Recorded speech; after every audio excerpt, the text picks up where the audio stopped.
24 गुणिले 24 गुणिले 35. बरोबर, त्यांचा आपण गुणाकार करूया. हा गुणाकार करताना सुरुवातीला काय करायचं आपल्याला? शेवटचे एकच स्थानचे अंक आहेत कोणते?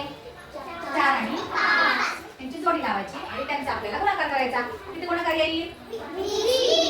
20 गुणाकार आला. बरोबर, तर या 20 मध्ये फक्त शून्य घ्यायचे आणि 2 काय करायचं आपण साईडला असे म्हणून घ्यायचे, ते बाजूला ठेवायचे. बरोबर, 2 आपण बाजूला ठेवले. त्याच्यानंतर काय करायचं? तिरका गुणाकार करायचा. या 2चा आणि 5चा गुणाकार करायचा. किती आला? 10. आपण बाजूला लिहून ठेवायचा. नंतर हा तिरका गुणाकार करायचा 3चा आणि 4चा. किती आले? 12. आणि त्यांची करायची आपल्याला बेरीज. 22 आली. बरोबर, म्हणजे सुरुवातीला काय केलं आपण?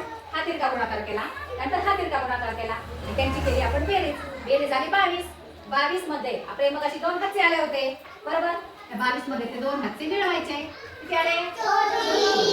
24 चा सुद्धा आपल्याला हा 4च लिहायचा आणि हे 2 मात्र हातचे ठेवायचे. बरोबर का नाही? एका वेळी एकच अंक लिहायचा. त्यानंतर आता दशक स्थानचे 2 अंक आहेत. कोणता? 2 आणि 3. हा उभा गुणाकार करायचा. किती आले? 6 आले. 2 आणि 3 चा गुणाकार आला 6. 6 आणि मग असे आलेले हे 2 हातचे त्यात मिळवायचे. किती आले? 8.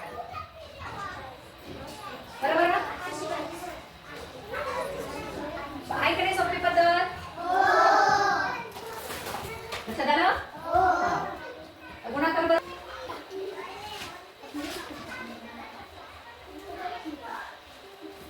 52 गुणिले 42. हा सुद्धा 2 अंकी संख्येचा गुणाकार आपण सोप्या ट्रिकने समजून घेऊयात. सुरुवातीला काय करायचं?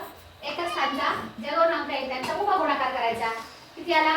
4. त्यानंतर तिरका गुणाकार करायचा 5चा आणि 2चा. त्यानंतर 2चा आणि 4चा तिरका गुणाकार. त्यांची करायची बेरीज. 8. बरोबर, 18चे हे 8 लिहायचे आणि हा 1 ठेवायचा. नंतर आता दशक स्थानच्या अंकांचा उभा गुणाकार करायचा. दशक स्थानी आहेत 5 आणि 4. 5 आणि 20 आणि मग असे राहिला हा 1 हातचा.